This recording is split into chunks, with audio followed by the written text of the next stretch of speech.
झारखंड सरकार युवाओं को रोजगार देने के लिए लगातार प्रयास कर रही है। कल कैबिनेट की बैठक में एक महत्वपूर्ण फैसले लिए गए हैं। अब जेपीएससी को लेकर के कट ऑफ डेट जो है वो निर्धारित कर दिए गए हैं। हमारे साथ कई अभ्यर्थी हैं। देखिए, ये बापू वाटिका मोराबादी मैदान के समीप जो है वहाँ ये तमाम अभ्यर्थी जुटे हैं। इनसे ही बातचीत करेंगे कि सरकार का यह फैसला जो है कितना उचित है और इससे कितना लाभ झारखंड के युवाओं को मिलेगा। क्या नाम है आपका? मेरा नाम मोहम्मद परवेज़ आलम है। मैं सबसे पहले झारखंड सरकार का मैं आभार प्रकट करना चाहूँगा कि उन्होंने हम लोगों को एक मौका दिया। अधिकतम उम्र की सीमा जो है 1 अगस्त 2017 करते हुए एग्ज़ाम लिखने का मौका दिया। इसके लिए मैं फिर से एक बार आभार प्रकट करना चाहूँगा। जहाँ तक आपका जो प्रश्न है कि इसमें कितने अभ्यर्थियों को लाभ होगा, तो देखिए, अगर 2017 के जगह में अगर 19 कर दिया जाता या 21 कर दिया जाता तो हर एक वर्ष जो है कम से कम 50,000 स्टूडेंट जो है 50,000 अभ्यर्थी जो है को नुकसान होता। तो मोटा मोटी मान के चलिए कि 2 से 2.5 लाख लोगों को नुकसान होता और वो लोग जो है अपना जो हक और अधिकार था एग्ज़ाम देने का उससे वंचित हो जाते। जी, अब तक जेपीएससी को लेकर के लगातार सवाल करते रहे, आंदोलन होता रहा। ये जो फैसला है इसका तारीफ तो कर रहे हैं, इससे लग रहा है कि सच में फ़ायदा मिलेगा या फिर कुछ संदेह है? नहीं, देखिए, हर एक समय जो है संदेह तो नहीं करना चाहिए। जो वर्तमान में अभी अध्यक्ष महोदया आई हुई है, इनका जो काम करने का तरीका है इसको मैं आपको बता देना चाहूँगा कि कोई इंटरव्यू जो हुआ है कि सेम डेट में इंटरव्यू हुआ है और शाम तक में रिज़ल्ट आ गया है। तो जो अध्यक्ष महोदया है इनका काम करने का तरीका बहुत ही बढ़िया है, जो मैं देख रहा हूं। और जो मुझे जानकारी मिली है उसमें ये जानकारी मिली है कि जैसे ही नोटिफिकेशन आएगा उसी समय एग्ज़ाम्स का, पीटी का, मेंस का और इंटरव्यू का शेड्यूल आ जाएगा। तो हमको लगता है कि 8 से 10 महीने में ये एग्ज़ाम जो है कंप्लीट हो जाएगा। क्या कहेंगे सत्यनारायण जी, कितना बड़ा फैसला है ये? फैसला बहुत बड़ा फैसला है जो हम लोग के छात्र हित में रहा है। क्योंकि सरकार के पास पहले बहाना रहती थी कि मेरे पास नियमावली नहीं है। नियमावली को लेकर हम लोग लगातार संघर्ष किए थे, नियमावली आ गया। लेकिन हम लोग का प्रयास यहीं तक नहीं रहेगा, क्योंकि अभी ठीक है युवा मुख्यमंत्री हैं, हम लोग के पक्ष में अच्छा मतलब परिणाम लिए हम लोग के बीच के लिए। लेकिन अभी जो बगल में बिहार है, बिहार में देखिए जल्दी एग्जाम होता है पब्लिक सर्विस कमीशन का। लेकिन झारखंड में क्या होता है, हुरना पड़ता है, उन पर दबाव बनाना पड़ता है।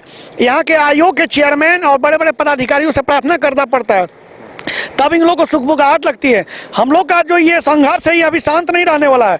अभी 12 जेपीएससी बचेंगे ना, वो 12 जेपीएससी कराने के लिए, चूंकि युवा मुख्यमंत्री बोले थे कि हर 6 महीना पे जेपीएससी कराएंगे, चाहे किसी का भी सरकार है। अब जेपीएससी को लेकर कोई मतलब हम लोग शांत बैठने वाले नहीं है। आपको जेपीएससी हर 6 महीना में कराना ही कराना है। 11-12 खत्म होगा तुरंत आप 13-14 को आप नोटिफिकेशन जारी करिए, क्योंकि आपके पास सब कुछ अवेलेबल है। इससे क्या होता है कि पिछले 7वां से 10वां जेपीएससी में बिना कॉपी जांच किए हुए लोग पास हो जाते हैं। तो ऐसे बातों को लेकर आयोग पर और सरकार पर प्रश्न चिन्ह बनेगा ही। तो हम लोग लगातार प्रयास करेंगे कि एकदम कदाचार मुक्त परीक्षा हो, उसके साथ साथ समय पर एकदम जो 12 जेपीएससी बचा है वो 12 जेपीएससी समय पर करवाया जाए। और उम्र सीमा में आज 2017 दिए, अगले बार 2018 दीजिए, 19 दीजिए, क्योंकि गलती आपकी है, भुक्तभोगी हम लोग नहीं होंगे। सिस्टम की गलती है, छात्र नहीं भुक्तभोगी होंगे। हम लोग का तो जो मूल्यवान समय है वो तो बर्बाद हो ही रहा है। उसको हम लोग मेकअप कहाँ से कर सकते हैं? अपने मेहनत करके आप हमें जो समय दीजिएगा उसमें मेकअप कर सकते हैं। लेकिन आयोग और सरकार से हम लगातार उनके खिलाफ लड़ेंगे, जहां वो गलती करेंगे उनके खिलाफ आवाज़ उठाएंगे। लेकिन भगवान से हम लोग प्रार्थना करते हैं कि ऐसा नौबत ना आवे, आयोग और सरकार सुधर जाए और समय पर परीक्षा ले। जो अधिकारी हैं उनका भी कार्यकाल बहुत कम बचा है, तो ऐसे में क्या मैसेज होगा उन तक कि जो नियमावली बन गई, यानी कि जो कैबिनेट से मंजूरी मिला है उसको जल्द इम्प्लीमेंट करते हुए जल्द से जल्द जो नोटिफिकेशन भी जारी करें? देखिए, आयोग पे तो बहुत बड़ा चैलेंज है और सरकार को भी बहुत बड़ा चैलेंज है। जैसे प्रवेश भैया भी बोले कि 8 महीना में परीक्षा हो जाएगी। देखिए, बीच में लोकसभा चुनाव है, विधानसभा चुनाव है और आयोग के चेयरमैन का रिटायरमेंट भी है अगस्त में। तो ये आयोग के बहुत बड़ा चैलेंज है। इसीलिए हम लोग लगातार नज़र बनाए रखे हैं आयोग पे और सरकार पे कि ये जो 11, 12, 13 जो भी है जेपीएससी है उसको कराना ही कराना है, चाहे आप जैसे कराइए। इसके लिए वो हम लोग भी वचनबद्ध है और वो भी वचनबद्ध है। हम लोग का लगातार पैनी नज़र उन पर बना हुआ है। ठीक है, और भी जो अभ्यर्थी हैं, कितना बड़ा फैसला है, इससे क्या लाभ मिलेगा? इससे हमारे झारखंड के छात्रों को बहुत बड़ा लाभ मिलने वाला है, क्योंकि झारखंड में अभी तक 7 जेपीसी मात्र हुई थी और अभी बहुत सारे जेपीसी बचा हुआ है। और 2017 कटअप के लिए हम लोगों ने अधिकारी के पास भी गया था और मुख्यमंत्री सीएम आवास के पास भी हम लोगों ने लेटर दिया था झारखंड स्टेट एसोसिएशन के माध्यम से।